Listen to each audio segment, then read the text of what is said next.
ya. Tapi mohon maaf ya, saya sih bukannya menolak, tapi kan saya masih di BNR. Bagaimanapun selama BNR masih ada dunia perhubungan, selama itulah insya Allah saya nggak akan pergi dari BNR, kecuali BNR memang sudah nggak membutuhkan saya, dan itu lain cerita lah ya. Karena minta apa-apa ya Mas ya ke BNR ya, untuk biaya kuliah, untuk ini, untuk itu kan. Udah diterima kerja, udah dikasih dispensasi waktu itu, udah alhamdulillah lah buat saya ya. Terus saya mikirkan ya, kalau untuk biaya sih insya Allah selama saya dikasih kesempatan bekerja di BNR ya, insya Allah bisa terpenuhi lah untuk biaya kuliah kan waktu itu ya. Alhamdulillah Pak Boy support banget waktu itu Mas ya, sampai supportnya bener-bener totalitas ya, biaya sampai ditanggung semua sama beliau.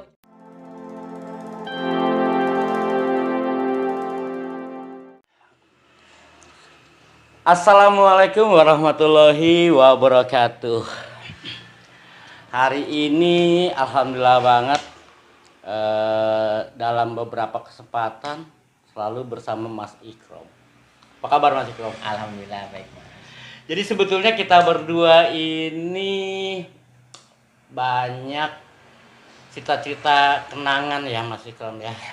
Karena dari dulu culik bukan wartawan burung, dari culik belum apa-apa, kita sering ketemu Bro Ya sudah saling mengenal lah Mas ya. Iya, dulu Mas Ikrom ya mohon maaf, ini gue salut banget sama Mas Ikrom. Beliau mengawali karirnya sebagai wartawan ini juga ternyata nggak mudah.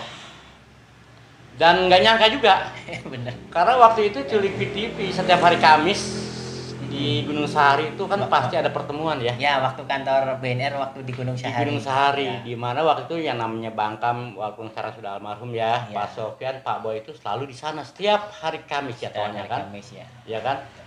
Karena dalam di hari Kamis itu biasanya banyak hal-hal yang dibicarakan lah oleh petinggi-petinggi BNR ya, karena menjelang lomba di hari Minggu, persiapannya seperti apa. Dan Mas Ikrom ini kebayang nggak lu Bro, yang ganteng kayak begini nih, office boy. Dan dulu Culik BTV kalau datang ke sana, karena memang dulu sempet megang beberapa tempat latber BNR, ya sama Akbar, terus sama Togar Tiger, Iya. bikin brosur. Orang-orang lama di BNR. Iya kan, nyeting brosurnya kita selalu di Gunung Sahari. Dan Mas Ikrom itu waktu itu masih office boy ya? Waktu itu di Gunung Sahari masih office boy, masih OB. Iya kan? Iya. Jadi kita naik ke atas lantai 3 ya? Lantai 4 lantai. Lantai 4 ya. Iya. Lantai pertama itu ada kantor, lantai kedua, lantai terakhir tempat tidur Iya. ya? Mohon maaf sekilas kita jelaskan dulu ya Mas ya. Dulu pertama kali BNR itu pertama kali berkantor di BNI 46. Iya. Dulu yang pertama itu Di jalan di apa? Sudirman. Di Sudirman ya, Jakarta Selatan ya. Iya. Yang setelah di BNI 46 pindah ke Setiabudi Building. Mas Ikrom udah di situ ya? Sudah, waktu itu di Setiabudi Building pertama kali jadi OB saya ngelamar di situ. Di lantai 3A kalau nggak salah itu. Ingat saya ya, itu 2009 lah ya. Habis itu nggak bertahan lama ya, jalan sekitar setahun lebih, pindah lagi ke Gunung Sahari. Habis dari Setiabudi Building, di Gunung Sahari ini agak lama Mas. Lama ya. Agak Dan lama Mas ini. Ikrom jadi OB-nya di situ justru sebentar. Iya, dulu prosesnya aduh capek sekali. Dulu gedung itu gedung kosong Mas, boleh dibilang gedung kosong. Gedung berhantu, udah puluhan tahun nggak dihuni di situ. Pertama kali pindah, saya yang bersih-bersih dibantu sama teman-teman. Khususnya saya lah ya, sama security dibantu bersih-bersih semuanya. Pokoknya ada horornya juga. Pastilah. Aduh, pokoknya lengkap dah di situ dah. Karena suka-dukanya. dari segitu banyak ruangan itu justru yang paling atas, kalau menurut gua paling horor lu Krom, tempat lu pada tidur lu kalau menurut gue lo. Ya, paling horor itu di lantai 2 sebenarnya. Oh, di lantai 2. Lantai 2, lantai 4 nggak terlalu. Itu gedung bayangin aja Mas, puluhan tahun nggak dihuni, boleh dibilang gedung tua. Ya, boleh banyak noni-noni Belandanya lah di situlah. Aslinya. Iya, kita bersihin gimana itu perasaannya. Wah, bersihin pertama kali, menginjakkan pertama kali udah merinding aja bawaannya lah di situ. Ya tapi kalau Culik kan ke situ memang ke BNR kan memang udah di Gunung Sahari ya. Iya. Waktu itu Pak Boy parkirnya udah pakai Jeep apa dulu yang mahal itu apa ya? Hammer. Hammer ya, Hammer yang pertama-tama itu Hammer, Pak ya. Boy itu udah pakai, Bro.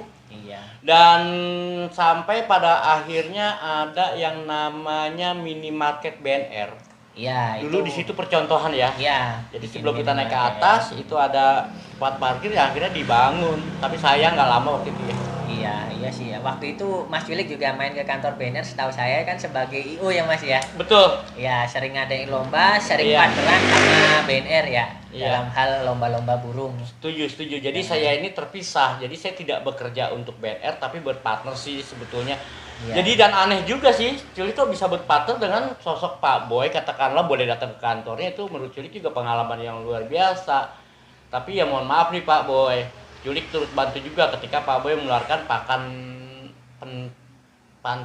burung ocehan pentet waktu itu, karena kita turut bantu promosi juga Mas Ikrom. Saya ingat kok Gitu, Pak. bahwa 10 dus kita bagikan di kampung burung. Terus bahkan waktu itu kita sempat berpartner dengan Naspro. Naspro waktu itu ya. Ingat gak? Oh iya, yang kaosnya seragam curi Kuning ya. kan dari Naspro. Iya, Naspro. Dan alhamdulillah pada akhirnya untuk komunikasi dengan Naspro waktu itu dikasih sama Bang Kam, udah Lik, lu aja deh yang komunikasi langsung. Saya datang tuh sama petinggi Naspro yang ada di Pulau Gadung. Saya datang ke kantornya dan beberapa tempat platber akhir itu dapat nilai bantuan lah, promosi, kita pasang banner mereka gitu kan, terus membagikan produk mereka. Itu diawali mereka berhubungan dengan Pak Sofyan, Pak Boy dulu dan Bang Kam waktu itu ya. Iya. Nah, Mas Ikrom yang menarik nih.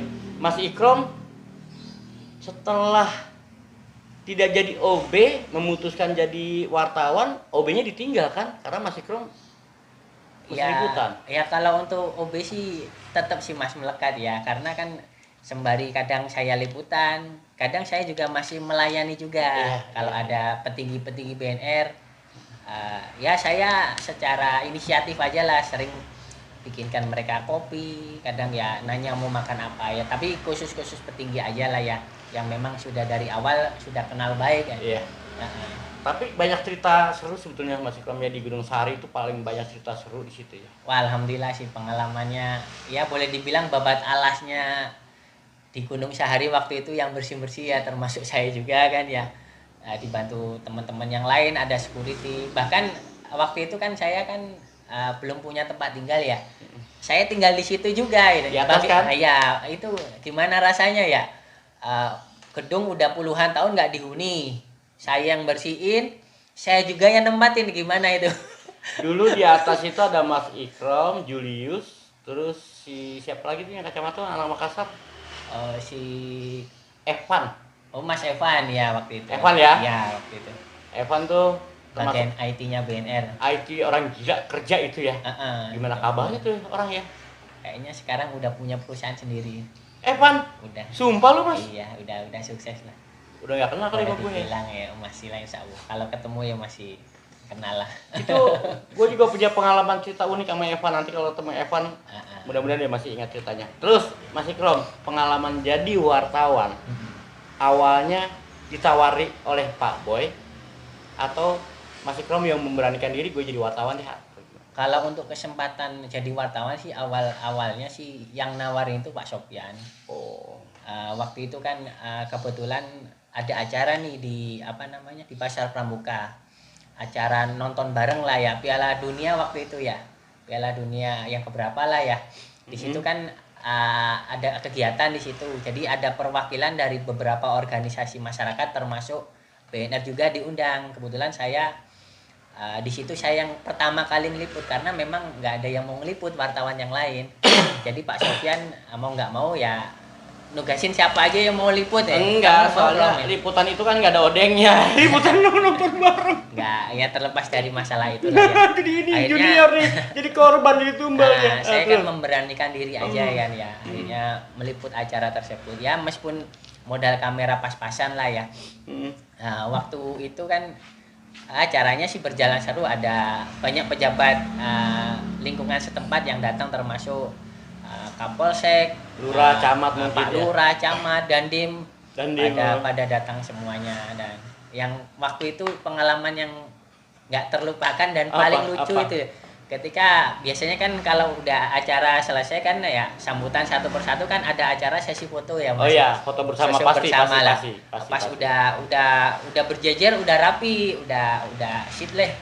Udah pokoknya udah sip lah ya, ibu-ibunya udah pada wah, pokoknya udah Ready lah. udah ready semua.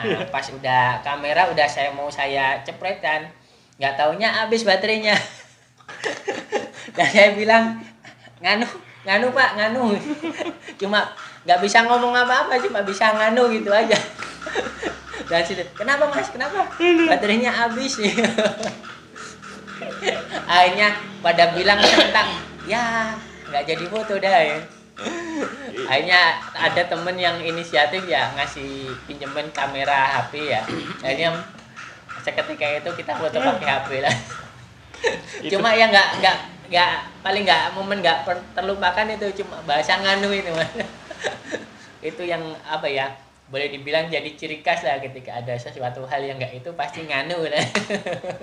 Jadi nganu itu jadi jadi tagline jadinya. Jadi tagline, jadi gimmicknya Mas Ikrom iya, berarti. nganu Mas. Terus Mas Ikrom. Mas Ikrom nih berarti tahu persis BNR pindah, perkembangan BNR sejauh ini juga kan sudah luar biasa ya. Iya. Pada akhirnya Bang Kam almarhum, Iya. pada akhirnya Pak Sofyan dengan Pak Boy berpisah, pada akhirnya tabloid menikmati masa kemasan dan pada akhirnya juga kalah dengan tuntutan teknologi Iya, yang pada akhirnya sekarang kita pakai apa Media website online, kan, website, website online, mediabnr.com sekarang. iya kan, mediabnr.com. Dan Mas Ikrom nih tetap bertahan ya. Alhamdulillah Mas. Apa yang membuat Mas Ikrom tuh tidak bisa apa ya, meninggalkan katakanlah BNR, karena BNR ini Mas Ikrom salah satunya yang ya teman-teman yang lain juga, ya. tapi kan teman-teman yang lain tuh ada juga yang keluar juga kan, seperti Keluar, Mas Anang, Mas Yogi, ya. itu kan udah keluar. Ya. Terus ada juga mungkin yang konsentrasi dengan YouTube, Mas Ikrom nih enggak, dia masih tetap menjadi penulis utama di media bnr.com. Apa itu Mas? Ya, saya sih singgung teman-teman yang sudah keluar dari BNR aja. Sebenarnya mereka nggak keluar sih Mas, hanya punya kesibukan lain aja di luar dunia perburungan ya. Terus untuk kenapa saya bertahan sampai sekarang di BNR? Karena saya ingat pepatah ini Mas ya. Hutang uang bisa dibayar pakai uang, tapi hutang budi dibayar sampai mati nggak bisa dibayar itu. Hutang budi itu satu, karena kan saya dari BNR kan dari nol kan ya Mas ya. Tahu banget. Saya dididik di BNR, besar dari BNR dan ikut bersama BNR kan ya. Itu meskipun sebelumnya ya belum lama ini kan banyak organisasi IO baru kan Mas ya yang bermunculan, itu banyak yang menawari saya banyak untuk bergabung. Mas, ayo ikut saya Mas. Saya siapin tempat tinggal, saya siapin peralatan, akomodasi, siap pokoknya semuanya kan ya. Tapi mohon maaf saya sih bukannya menolak, tapi kan saya masih di BNR. Bagaimanapun selama BNR masih ada dunia perburungan, selama itulah insya Allah saya nggak akan pergi dari BNR, kecuali BNR memang sudah nggak membutuhkan saya dan itu lain cerita lah ya.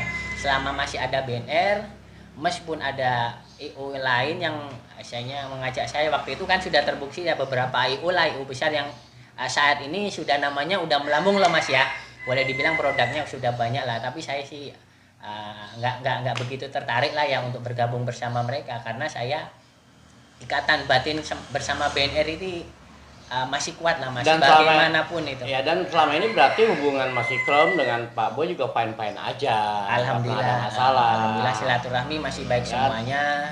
Kebayang bro, dari tahun 2010-an 2009. Ya. 2009 pindah ke Gunung Sahari sampai hari ini tahun 2022 ya. Iya, ya boleh dibilang cerita sekilas ya Mas ya. Dulu waktu saya jadi OB dan sampai saat ini ya alhamdulillah sudah lulus kuliah. Iya, itu yang luar itu biasa.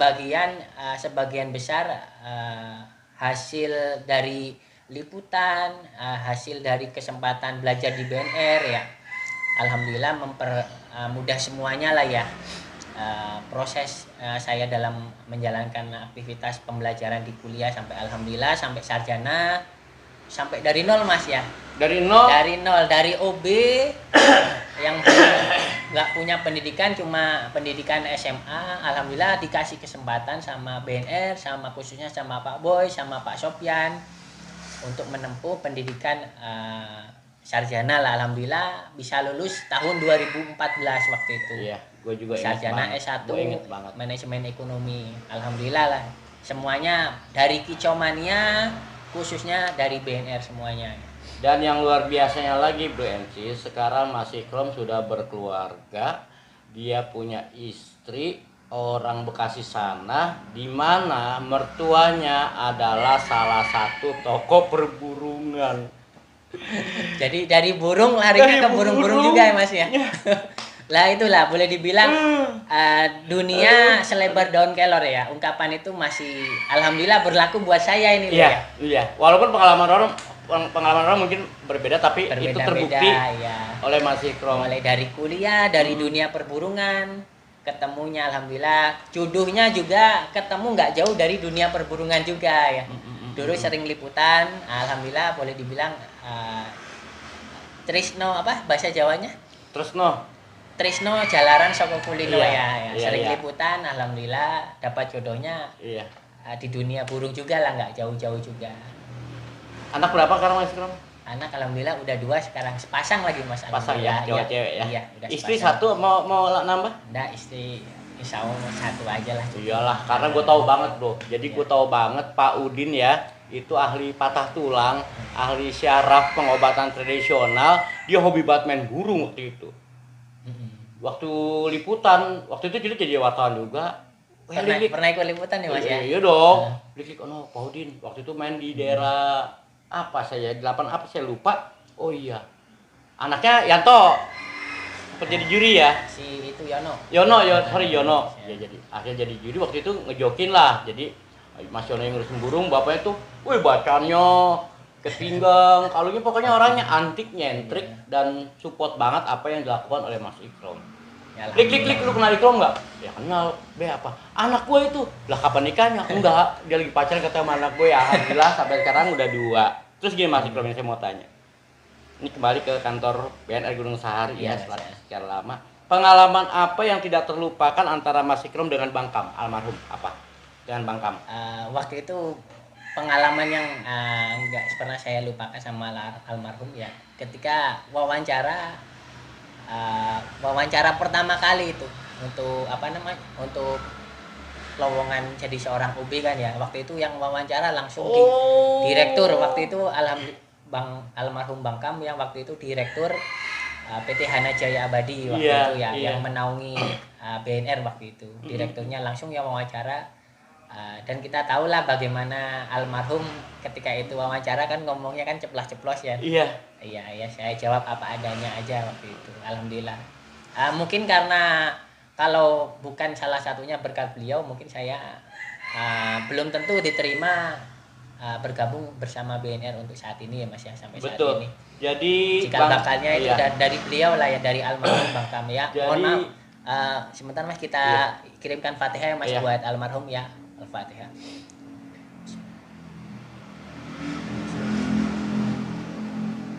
Amin.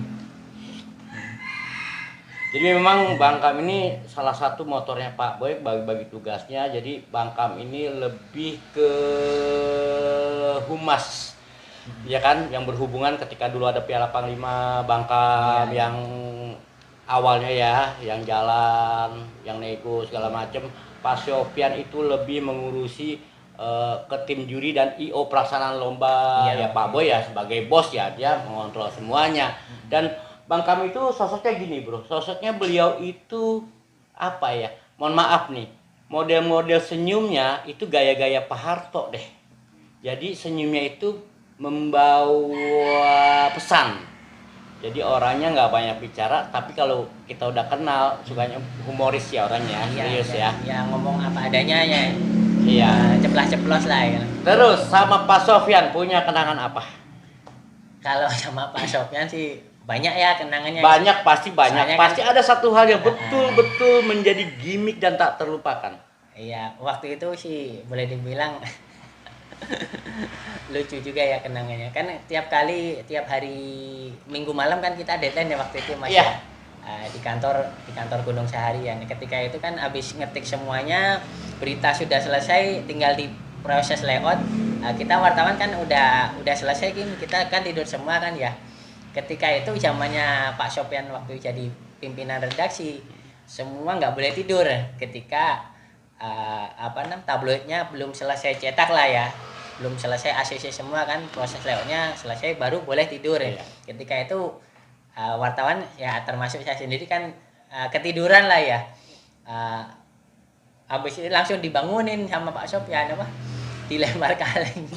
Waktu itu pokoknya tiap kali ketiduran ya mesti dilempar kaleng botol minuman, klonteng kan pasti bangun kan ya, tapi nggak ngenain kita Iya, ya, cuma iya, dilempar aja buat bangunin ya, biar ikut nemenin lah ya bahasanya kan ya. Betul. Kan kalau begadang kalau nggak ada yang nemenin kan asik kan. Dulu bagian layout siapa? Kenapa? Bagian layoutnya siapa? Bagian layoutnya ada 3 dulu. Siapa? Yang pertama Akbar, yang kedua Ahmad, yang ketiga Brody namanya. Oh, Brody. Ya. Iya bener. 3 orang itu layout banner, andalan banner. Andalan banner, tapi yang bantu-bantu untuk desain brosur lebih ke Akbar sama siapa? Sama Ahmad. Ya. Togar Tegar itu. Ya. Ahmad Sobari ya? Ahmad Tohari. Ahmad Tohari. Nah terus gini Mas Ikrom, untuk Pak Boy sendiri punya pengalaman apa sama Pak Boy yang tidak terlupakan? Kalau sama Babe sendiri sih waktu itu sih ya pengalaman yang sampai sekarang yang nggak pernah saya lupakan ya Mas. Waktu itu kan saya kan izin ya Mas ya. Waktu itu BNR masih berkantor di Setiabudi Building ya. Waktu itu izin saya jadi kan kerja saya izin dari pagi sampai jam 5 kan waktu itu ya. Saya izin kuliah kan ya. Mohon izin jam 4 pulang. Jadi kan 1 jam pulang lebih awal. Izin ke Pak Boy sama Pak Kamil langsung. Pak, saya izin waktu itu kan ya. Saya kan ada kuliah Pak ya. Ya saya mohon ada dispensasi waktu lah ya. Jam 4 saya izin mau pulang lebih awal lah ya. Dari hari Senin sampai hari Sabtu aja, hari Minggu saya tetap jalan lah ya. Oh ya, kamu jadi kuliah ya? Iya Pak, alhamdulillah ya waktu itu. Pak Boy cuma nanya gitu kan akhirnya. Ya udah, Mil, kalau butuh apa-apa ngomong aja ke Bang Kam ya, kalau butuh biaya ya. Cuma saya pribadi sih bukannya menolak, mohon maaf ya, saya sih nggak pernah selama saya kuliah nggak pernah minta apa-apa ya Mas ya ke BNR ya untuk biaya kuliah, untuk ini untuk itu ya.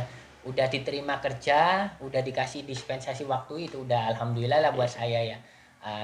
Terus saya mikir kan ya kalau untuk biaya sih insya Allah selama saya dikasih kesempatan kerja di BNR ya insya Allah bisa terpenuhi lah untuk biaya kuliah kan waktu itu ya. Alhamdulillah Pak Boy support banget waktu itu Mas ya, sampai supportnya bener-bener totalitas ya, biaya sampai ditanggung semua sama beliau, cuma saya aja nggak mau kan ya, nggak mau memanfaatkan kesempatan lah ya, kesempatan itu nggak dimanfaatkan, nggak saya manfaatkan untuk minta biaya, tapi saya berusaha sendiri aja kan itu Mas ya. Saya dikasih peluang kerja di BNR udah alhamdulillah udah bersyukur sekali lah, itu aja kan. Apalagi waktu jam 4 yang lain pada kerja, saya pulang duluan jam 4, alhamdulillah. Itu yang pengalaman paling berkesan lah ya dari seorang Bang Boy ini ya, ketika karyawannya pengen maju, pengen menempuh pendidikan, beliau support sekali lah ya, support sekali, bukan hanya dalam support cuma kata-kata, tapi memang faktanya memang benar itu waktu itu. Luar biasa apa yang Mas Ikrom sampaikan hari ini, dan cerita ini ya semoga untuk Bro&Sis mungkin lebih tahu lagi tentang Mas Ikrom seperti apa, Culik seperti apa, karena kedepannya saya mungkin dengan Mas Ikrom sering berpartner. Nanti akan kita menyambangi tokoh-tokoh perburungan nasional, entah itu yang masih aktif ataupun yang sudah tidak aktif lagi tapi masih pelihara burung di rumah. Iya, ini boleh dibilang cuma kupas muka loh Mas ya. Ya Tuh. sejarah BNR yang lebih detail, Weh. mulai dari ada Pak Sopyan, ada Pak Haji Dodot, ada Pak Betul. sama satunya lagi Pangkus. Pak Haji Engkus, termasuk tokoh-tokoh dunia perburungan yang dulunya pernah satu wadah sama BNR, sekarang sudah pada punya sendiri-sendiri. Itu kita akan kupas lah ya. semua sejarahnya. Dan tentu kita kupas juga tentang Pak Iwan Sofyan ya. Oh, Pak Panglima. Enggak. Oh, Iwan Sofyan. Iwan Sofyan, karena Iwan Sofyan itu justru munculnya itu dari tim penjurian. Iya. Itu dimana dulu yang banyak mungkin menggembleng Pak Iwan ini yang pada akhirnya membuat NCTR itu masih zamannya Pak Sofyan, Ya, masih ada sosok Pak Haji Sofyan. Dodot, masih Iya, ada Pak masih- Jingkus, masih di mana lengkap itu semuanya. itu benar-benar ujung tombak di sistem penjurian. Salah satunya Pak Iwan, nanti akan kita kumpas tuntas dalam Lain kesempatan waktu ya, Mas ya, waktu nanti. yang lain. Iya, Jadi siap. seperti itu video kali ini. Terima kasih banyak atas perhatiannya. Jangan lupa like, subscribe, dan tekan lonceng notifikasi Culik ASBR. ASBR-nya apa sih? Arif Sangkar Bulak Rantai. Cekidot, cekidot.